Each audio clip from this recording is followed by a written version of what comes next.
Now that I think about it, it's been a while since I made one of these ranking videos. These were some of the first videos on my channel, and I just kinda never went back to that. But there is still a lot more to talk about, and one of the things I did really want to cover at some point were the IDW annuals. These are usually a pretty big deal whenever they come out. They're much larger than the average issue of a comic, and while they're not usually directly plot relevant, they make up for it by putting their best foot forward in terms of both story and art. And they're designed even more so than most stories in the comic to be able to be read completely on their own, making them great for this kind of ranking. So let's go ahead and take a look at just how good of a job the IDW team did. Before we get started proper, I'll be organizing all of these specials into tiers, starting with D tier and going all the way up to S tier. There is no F tier because none of the stories are bad enough to require one. Also, I'm not going to be covering any of the seasonal specials or the classic specials or the anniversary specials or anything like that. Just stories in the actual annuals themselves. I might cover those at some point, but they'd be in their own video.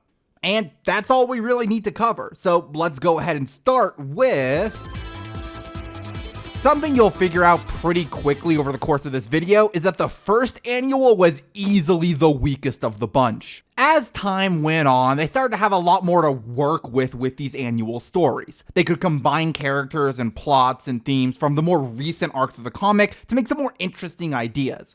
And honestly, it just generally felt like they had a much better handle on what IDW was trying to be at that point. The first annual felt like a lot of these stories were just going through the motions, or just didn't have any spark or inspiration. And this is easily the worst in that batch. The majority of this story surrounds a bunch of little kids who start a Sonic fan club, and they pointlessly argue about who should be the leader. Then an egg pawn shows up, Tangle shows up and beats it, but they all think that Sonic did it instead. The end. It isn't uncommon for these annual stories to basically just be a gag, but they usually have some more teeth to it at least. Usually the gags tell us something about the world or show off a new character interaction that we haven't gotten to see much of, or at the very least are funnier than this. This story just isn't entertaining enough and doesn't tell us enough to really justify its existence. We don't really need to further establish that Sonic is very popular in this world. The kids themselves are not at all interesting or endearing, and Tangle's role in this story is it's kind of funny. It's just not a good enough bit to hold an entire story by itself. If this was like a 2-page joke at Tangle's expense, it would be inoffensive. As it is now, though, it just feels like it takes up a bit too much time for what it is. The art is cute at least, so it's not a complete waste, but I forgot about this story basically as soon as I was done reading it. Speaking of stories that I forgot immediately, Jet Set Tornado really doesn't do anything. Tails has Sonic pilot the tornado while testing out a new rocket booster. Sonic is a bit reckless while chasing a badnik and narrowly manages to save the day without damaging the tornado or the booster. It's not a bad story. It is nice to see Tails and Sonic interact more, but this type of interaction is something we've seen from them so much, especially at this point in the comic. Tails is the smart one who's a little exasperated with Sonic, and Sonic is reckless, but he has a heart of gold. We've seen them go on adventures and fight together, and Tails have Sonic help him out with his engineering before. This just is not a new situation to put them in. And that is fine at some level. We do see Sonic and Tails do this a lot in other stories in this comic. The thing is, most of the time what's happening there is that their banter is helping us get from one plot point to another. The larger story gives their interaction a bit more purpose. Here, their interactions are the only thing carrying the story. And yeah, they have a great rapport with each other. They are a classic pairing. But after so many decades of these characters bouncing off each other, it's really hard to make a story stick without doing something more with them. At least put them in a scenario we haven't seen before, geez. Also, yeah, we're already in C tier. Everything from this point on is at least okay. The only annual story I would even consider calling bad was Sonic's Fan Club. I know I did mostly just complain about this story, but that's just because of the context surrounding it. Again, it's just something we've seen before so many times with these specific characters. There's nothing wrong with the story itself, I just needed more. And here we have the first story on this ranking from the second annual, one of the most interesting the comic has ever done. At this point, the comic was in the thick of the Metal Virus saga, so every story in this annual pertains to it in some way. And that makes it a great annual, probably the strongest one they've done so far. But this story just isn't that amazing. This story surrounds Jewel hearing the president of the Sonic Fan Club from earlier, who says that the group is dealing with some of Eggman's Metal Virus splooge falling over them. Jewel goes to help and they narrowly escape a horde of zombots, but it turns out the kids were already infected. Jewel and the rest of Spiral Hill get turned, and we get a tease of Tangle getting got by Jewel. Once again, this is another story that doesn't do anything wrong per se, it just fails to impress, especially when compared to the other stories in the same annual. This was back when Jewel wasn't as big of a character in the comic, so this was one of her first outings, and the first time she really took charge of a situation in a storyline. And from that perspective, it's functional. It just feels like the wrong time to tell this story, though. At this point in the comic, we'd already seen the Metal Virus spread and horrifically infect so many people. This story does work as an introduction of this concept to a new set of characters, but watching characters learn something that you, as the audience, already know is just not that fun. The dramatic irony of seeing Jewel get infected is the main thing carrying this story, and it is pretty depressing to read as a result. But it only really works at the very end, at the final stinger when we see Tangle's fate as she tries to rescue her friend. Everything leading up to that point is just boring. It's still a C-tier story because it does mostly work, but it's not good enough that I'd ever really want to reread it. And would you look at that, we're right back to the 2019 annual Catching Strays. This is another story that mostly feels pointless. Ruff and Tumble try to rob the pyramid from Sonic Adventure 2, but Rouge is there trying to get the treasure first. They fight the big golem thing, and then Rouge comes out dressed in bandages like a mummy and scares them off by talking about getting cursed. Turns out, though, she was fibbing and nothing's wrong. Some people had moved into the pyramid after Eggman abandoned it. The squatters thank Rouge for lying for them, and she gets out with a big payday. This is a pretty enjoyable read for the most part, and it is pretty funny here and there, but it's just not noteworthy. There are much funnier stories in these annuals, and ones that are funny while also doing a better job of telling a good story. One surprisingly good thing from this story is that Rouge does actually have a pretty good dynamic with Ruff and Tumble, but it's just not a funny enough premise or execution to hide the fact that the story being told here is completely inconsequential. This story has Blaze going to hang out with Silver, who informs her that he's been growing a garden. It's not going well, but Blaze notices that the issue is with the soil.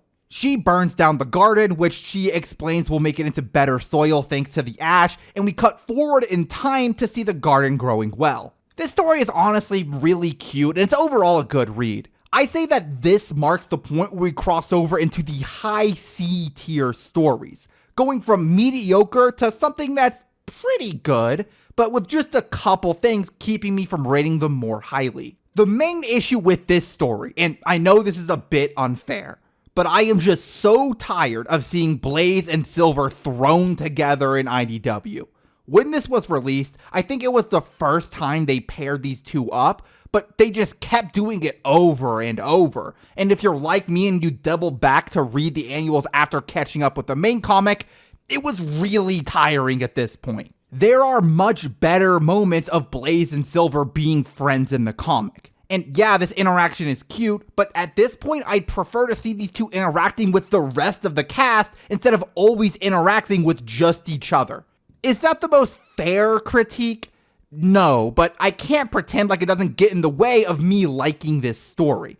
especially since we get an interaction between these two later on concerning this exact same garden that is far better. Enough about me complaining about Sylvace, though. This story does mostly work. Silver taking up gardening is actually a really nice plot point that I very much enjoy them following up on future annuals. They bring it up at a few other points, and it's a really good through line for his character, because God knows it's not like he has much else going on. No, but seriously, the garden plotline does really work for Silver. Silver's main thing throughout IDW is that he doesn't know why he's in the past a lot of the time. I think Silver taking up gardening is a really organic way to show him trying to acclimate to his environment. Other future stories use this idea a lot better, but hey, those stories wouldn't exist without this one, so I have to at least give it credit for that. Another mid-story starring my literal favorite Sonic character. You gotta love being me. So this story covers Blaze finishing off all the pirates in the Soul Dimension, but still feeling like she can't rest. She decides to talk to Knuckles about it, who tells her that she should definitely take it easy for a bit. Blaze heeds his advice and decides to go on vacation, and then she goes to visit Cream and Vanilla. It's cute, the dialogue is honestly very well written, but honestly this mostly feels like exposition more than anything. The series has had an issue with Blaze for a while now, where she's the princess of a whole dimension that they just refuse to do anything with. She's not supposed to actually, be around most of the time, but they obviously still want to tell stories with her, so they have to find an explanation for why she's just there constantly. It's the same problem that Knuckles and Silver have to an extent. They're all three characters that have an established setting that they're supposed to stay at, that they have to keep coming up with new reasons for them to leave. This entire story is just setting up a reason for Blaze to be in Sonic's dimension for the rest of the comic. Now, while this comic is here just to solve a problem that never should have existed in the first place, it's at least entertaining in the way it goes about doing that. Getting to see Blaze and Knuckles interact is really nice. It's a combination of characters that we don't get often, and this is the perfect situation to pair them up. Honestly, I wish we got to see more of them interacting together. They're very similar, both guardians of something important to their heritage by birth. Or we could see Blaze and Shadow interact maybe, since they're both far more serious than the others and have something that they're trying very hard to protect. Or you could throw Blaze and Sonic together again, because we haven't got to see them butt heads in a while. Honestly, I just want to see Blaze interact with anyone besides Silver. For the love of God, stop pairing them together constantly, IDW. What are you doing? Just like that, we're past the mid and onto the stories that I would call actively good without any ifs, ands, or buts. Hero Camp, the first of the B tiers, is about Cream going to a camp where she'll learn to be a hero. But it turns out that it's being run by Orbot and Cubot. Cream eventually figures them out and takes over the camp. The lesson being that she and the other kids can already be heroes if they put their minds to it. All this story has going for it is that it's very cute and pretty funny, honestly. Cream is always adorable, and she's a character who really excels in these more low-stakes stories, more so than a lot of other Sonic characters. She's just about the only character who could do this plotline, with Orbot and Cubot pretending to be someone else to get information out of her without it feeling dumb because she's, a kid. The fact that she doesn't just immediately call them out on it can easily be chalked up to her age. Or maybe just the fact that she's too polite to try and call out two random robots as working for Eggman. That might actually be funnier. Either way, it feels less stupid and aggravating and a lot more humorous. And that's helped a lot by the short length of the story. Having a short and sweet story that mostly exists for a single joke doesn't work if you try to stretch it out for 20 full pages. This story isn't really super noteworthy, but it's a fun read and you can't ask for too much more than that. This story features Surgeon Kit saving people from a broken train whilst injuring them in the process. We see them go back to where they're living and talk about how they feel about the world. Surge says that she's not as mad at normal people anymore. She's mostly just upset that they can't do anything on their own. Surge decides that she wants to keep trying to be a hero, and Kit decides that he has to make trouble for her to fix to keep her in the spotlight. This story serves to tell the audience what Surge and Kit are doing after the Phantom Rider arc. It's pretty neat, but I feel like this is somewhat unnecessary. This change in both of the characters' outlooks is pretty well documented by the Phantom Rider arc and their appearance in the arc immediately following it. We do get a little more insight into their exact thought processes in this story, but I'm not sure if it's enough to really justify this story's existence. For what it's worth, the story is very well written. It just mostly retreads ground the rest of the comic already went over, or would cover in the next issues. Still, I can't really be too harsh on it, because the plot developments it's setting up and the ideas at play are really interesting. Like, the story itself is good, it's just that the context that surrounds it in the rest of the comic makes it feel a bit more underwhelming than it would otherwise. Alright, this has gotta be one of the silliest stories in any of these annuals. It's Jet's birthday, and Cyan, one of Whisper's wisps, that's a bit hard to say, Cyan steals his calzone. Jet gives chase, and when he finds Whisper, he alerts the attention of a super badnik. Jet gets captured, and Whisper saves him from the badnik. This story is entirely carried by its humor. Jet has to be like the funniest character in Sonic history. He's hilarious in every single appearance he has. I think Jet's room has to be the highlight of this story. The handsome o'clock, the workout regimen, the freaking torn picture of him and Sonic. Dude, he has such crazy jealous ex-boyfriend energy. It's unbelievable they got away with this. For the record, Whisper and her wisps are also funny. I like how Cyan is nervous when he hands the calzone to Whisper, and seeing her try and get the hand of riding extreme gear is a pretty good bit. There's just not that much to say about this one. It's cute and funny, and that's all it tries to be. Flock Together connects what the Chaotix did at the end of the Crisis City arc to their appearance at Restoration HQ with Charmy in tow. It shows them attempting to escape, running into a flock of flying zombots, which are mostly just flickies, and discovering that Charmy is among them. They manage to trap Charmy in one of those little power-up ball things, ensuring that the junior detective doesn't get lost in the shuffle. Overall, I like this story a lot. The action is really good, and the emotional core of finding out what happened to Charmy is really compelling. The issue I have with it is pretty much the same as with Catalyst. Don't we already know how this goes? Like, we already saw how all of this would play out in the main comic. We know that Charmy will get out and cause an outbreak, and we already knew that Charmy was safe-ish beforehand. Once again, it's trying to sell itself off of a sense of dramatic irony, I suppose, but I just don't think it's that well thought out here. I still think it's a much better story than Catalyst was, mainly because it's a lot more engaging to watch Vector and Espio try to rescue Charmy than it is to watch Drool babysit the Sonic fan club. It is nice getting to see just how far the Chaotix will go to protect each other, but once again, that's something that the rest of the comic already addresses. This story doesn't really need to exist. It doesn't add that much to the overall comic, but I am still glad that it does exist. This story is a bit hard to summarize. Basically, the Master Emerald shows Knuckles a dream that reminds him of how important his friends are to him, giving Knuckles a moment to reflect on his life. Then he wakes up and all of his friends are there and they have a moment to catch up. The biggest weakness of this story is honestly just its length. It doesn't quite have the time to get into too much detail about Knuckles' feelings and his experiences and how all of that led him to this moment, which I think would have really elevated it. Despite my complaints, what is here does work very well. Despite being so simple, the pathos is what makes the story compelling. It does capture what Knuckles is feeling throughout the entire experience, and the art is a big part of what makes that come across.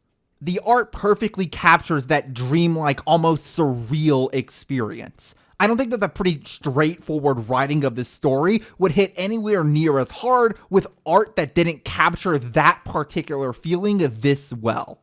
While we're here, the banter at the end of the story between Sonic and Knuckles is top-notch. One of my favorite interactions between them in IDW.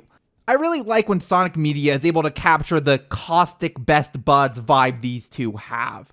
Overall, I do think this is a really good story, but it's missing just a little special something that barely keeps it out of A tier.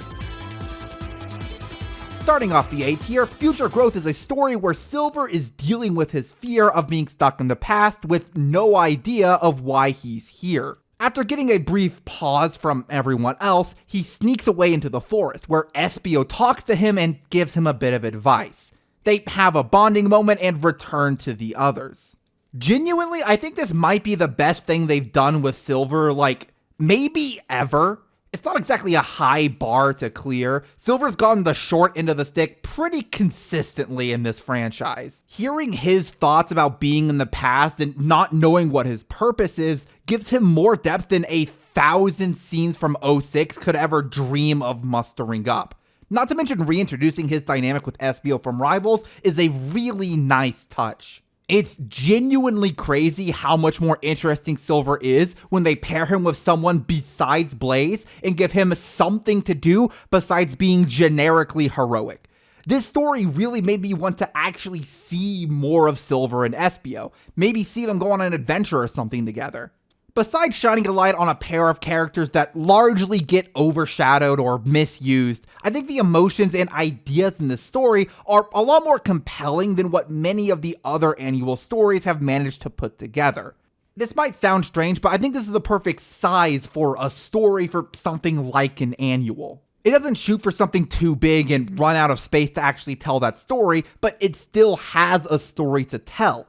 It takes great advantage of the few pages it has to deliver a small, meaningful moment between two characters that we likely wouldn't get to see interact with each other in a different context. Basically, this kind of story is why these annuals should exist. Yes, I do actually think that this story is better than all of the ones I mentioned previously. This was the story that made me actually kind of like Rough and Tumble as characters. So, if you don't know, this story shows Rough and Tumble having a breakup, basically. The pair then both decide to go rob a Chaos Emerald from the Spiral Heel Museum, now pairing up with Rouge and Tangle. They get into a fight, and Tangle and Rouge talk to each other about how they ended up here. Rough and Tumble then realize that they do love each other after all, and turn on the two girls. Tangle quickly dispatches them before Rouge steals the Chaos Emerald for herself and bounces. Genuinely, this might be the funniest story in any of these annuals. There's just so much going on here. First, you have the realization that Rough and Tumble immediately went to the person they knew with the most similar sounding name to their previous partner. Then you have their stupid arguments about their terrible raps, and God, I just love Rouge in this story so damn much. Do you remember earlier when I said that I really liked Rouge's dynamic with Rough and Tumble? This was the story that made me realize that. Rouge running circles around these goons is legitimately so funny, and it's made so much better by Tangle being here. Unlike the skunks, Tangle isn't dumb, but she is overly trusting, which leads to maybe my favorite panel in this entire story when Rouge reveals her master plan to steal the emerald. Look at her. Look at this lovable idiot. Look at her dumb face. Oh my God. I know I'm mostly focusing on how funny this story is, and that is most of what makes it good. But I do want to point out that this story does have a bit more depth to it. Not a ton, but this is the point where Rough and Tumble started to feel like real characters. Early on in the comic especially, they mostly felt like just filler characters, random thugs for the heroes to beat up every now and then, and that's still true, but they do actually have a meaningful personality beyond just being idiots, and this is where we start to see that. Learning that these guys do actually care about each other not only makes them feel a lot more real, but it also helps a lot with their role in future stories. These two are often used as soft foils for other villains. They're mostly just a pair of guys too dumb to stay out of trouble for too long. They're not actually evil. I really like the role that these two guys ended up carving out for themselves in the comic, and this story was the beginning of that. Bonds of Friendship features the Babylon Rogues breaking into the museum in Spiral Hill, which, considering how often it gets robbed, must be giving Jewel all kinds of agita.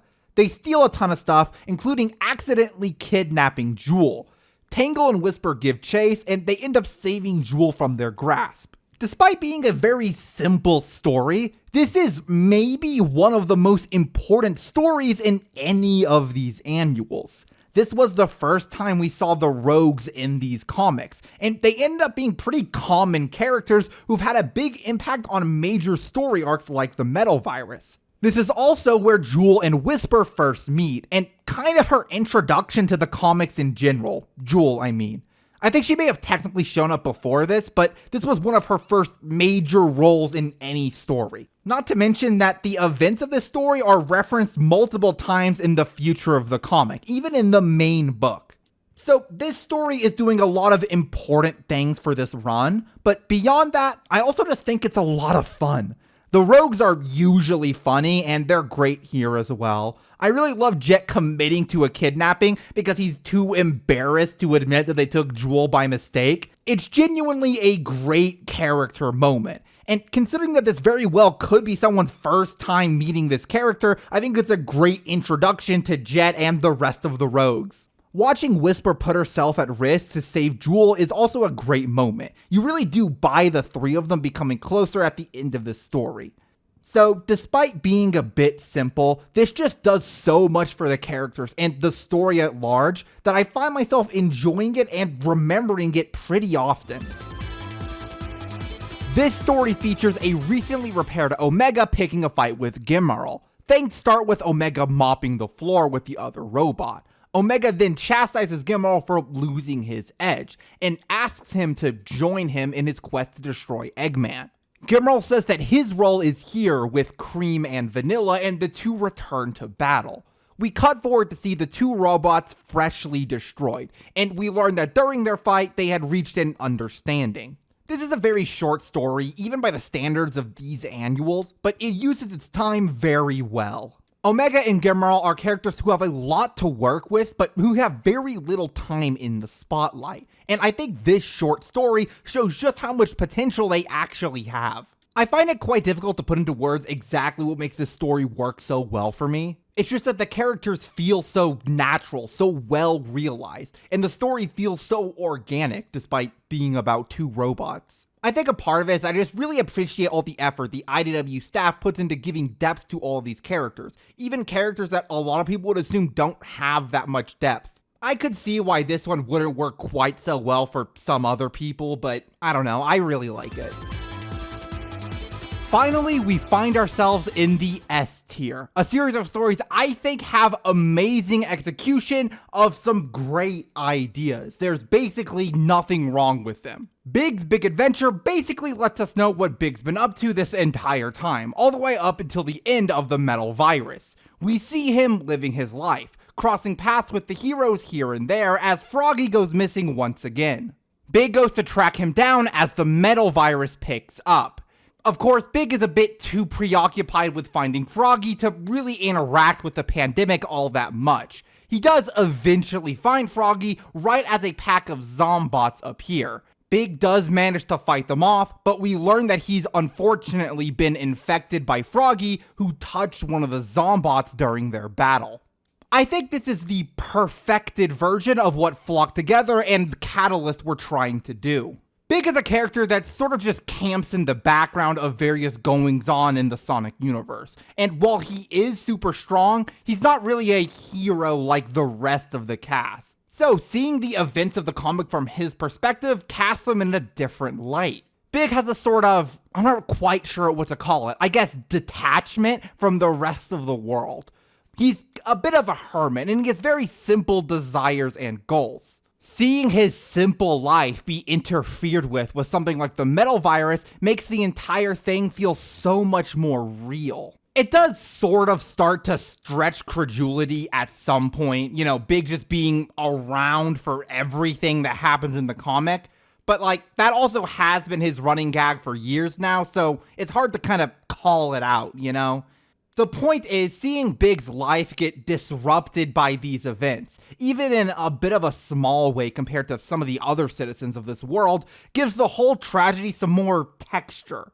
Not to mention that the tragedy of him being infected by his pet that he just spent presumably weeks tracking down is a great microcosm of the horror of this situation. But let's be real, we all know why this story in particular stands out, and that's because look at it.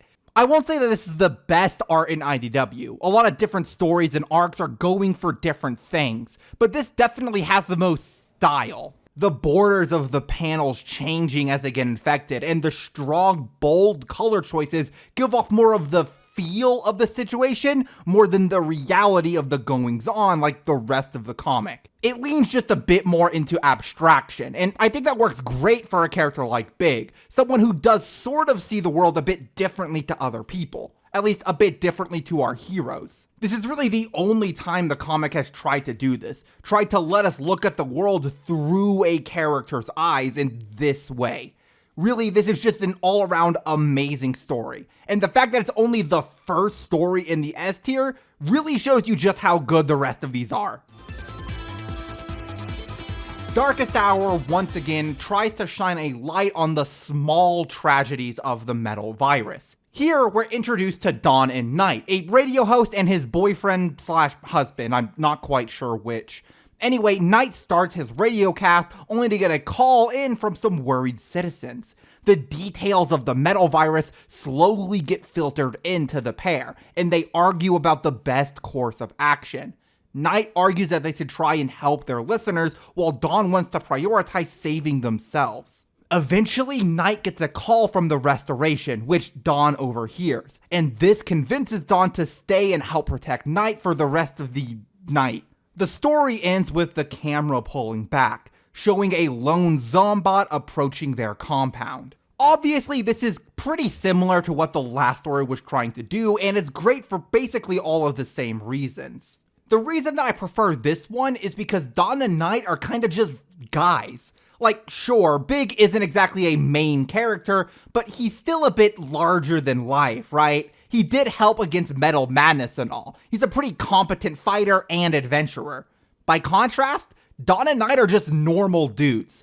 The stakes and scale of this story are so low that the story feels a lot more grounded. Okay, this might be a bit of a weird side tangent, but it reminds me of when my neighbor came to wake me up at 3 a.m. because there was a tornado warning near our city. We weren't really sure what to do or how bad the situation was. There was this strange sort of anxiety surrounding the entire thing. And we all just had to take whatever precautions we could to stay safe and made sure to check in on everyone we knew nearby to make sure that they were okay too. It's that specific scale of disaster, the kind of thing that I think everyone's experienced at least once, that this story captures, at least to me.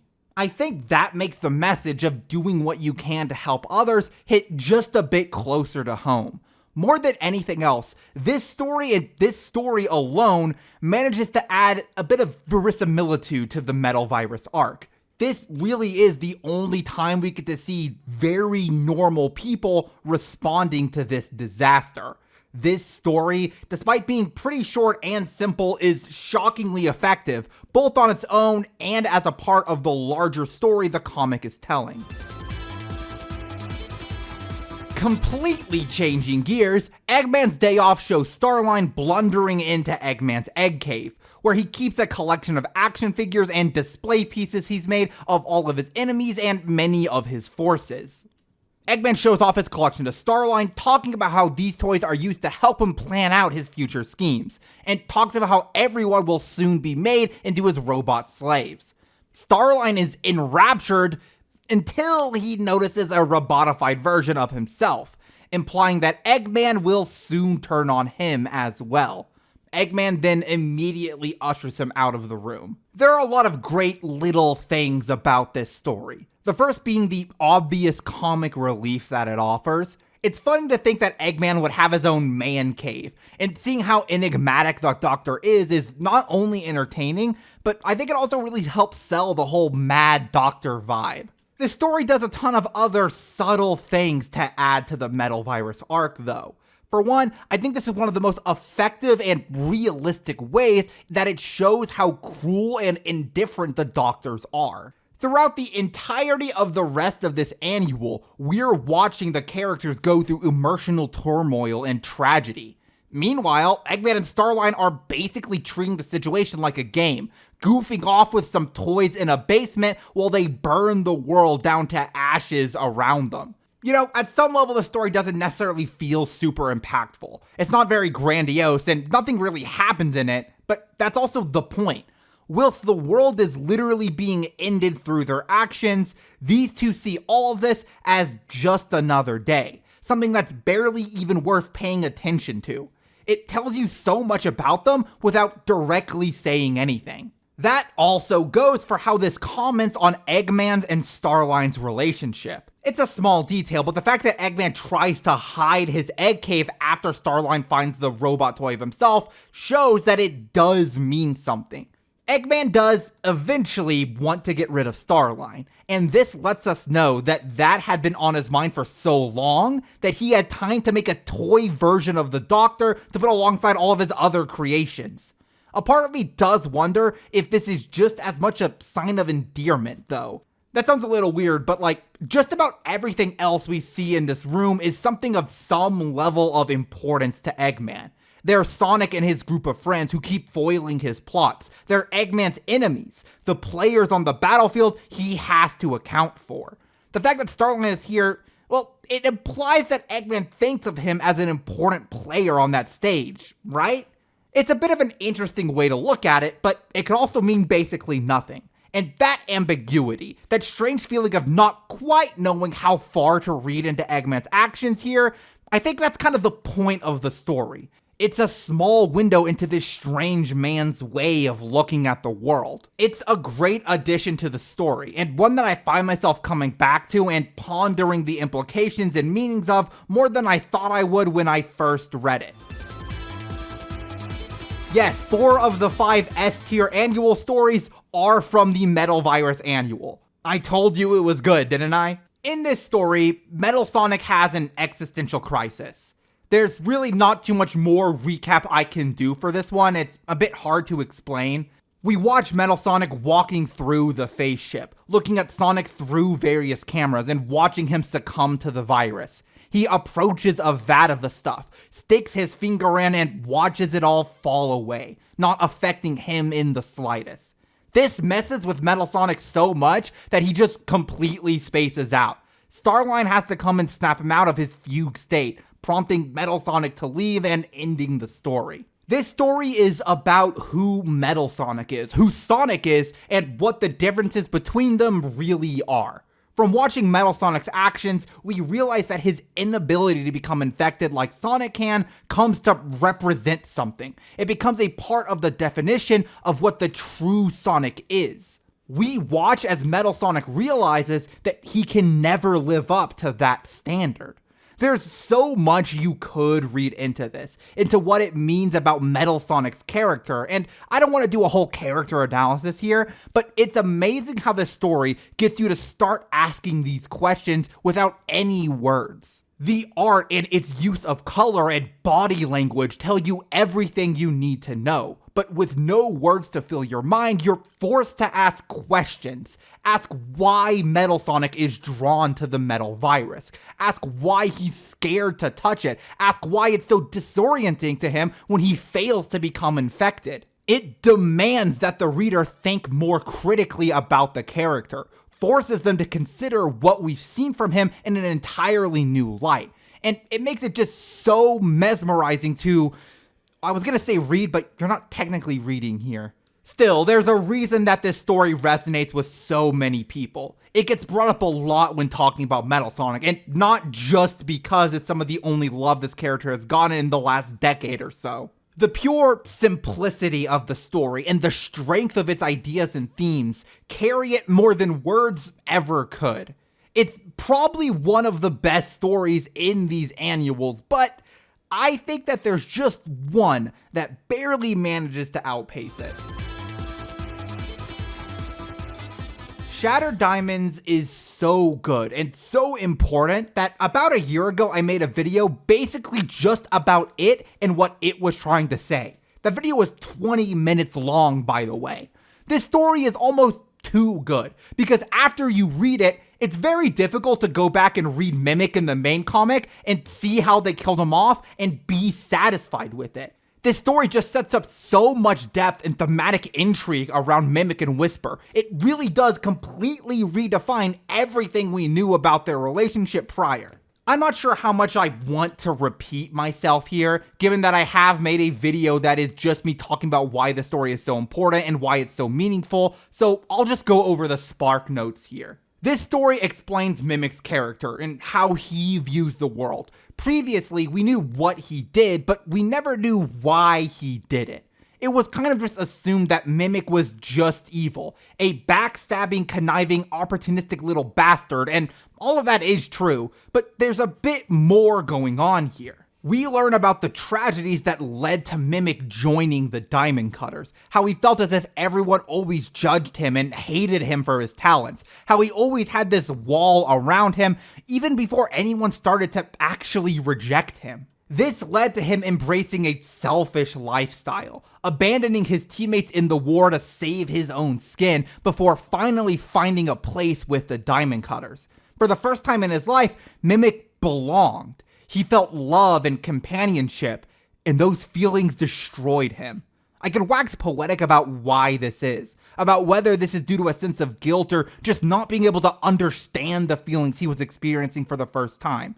But either way, Mimic decided that he had to rid himself of this weakness. He killed the Diamond Cutters and vowed to kill Whisper, not out of a cold, calculating sense of self-preservation, but out of an irrational compulsion that forced him to destroy any feeling of love and warmth that had wormed its way into his cold, dead heart. Just on its own, this is a hugely emotionally impactful story.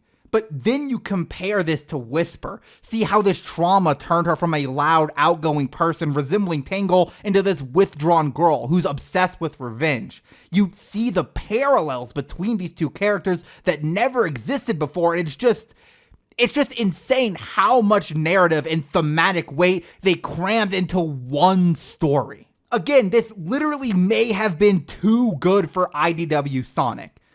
It actually kind of ruins a lot of the stuff with Mimic in the main comic because it makes him too interesting for what they were doing with him before. If you want to hear me ramble about this more, go watch that old video. I'll link it in the description. But it's pretty easy for me to say that this is without a doubt my favorite story from any IDW annual.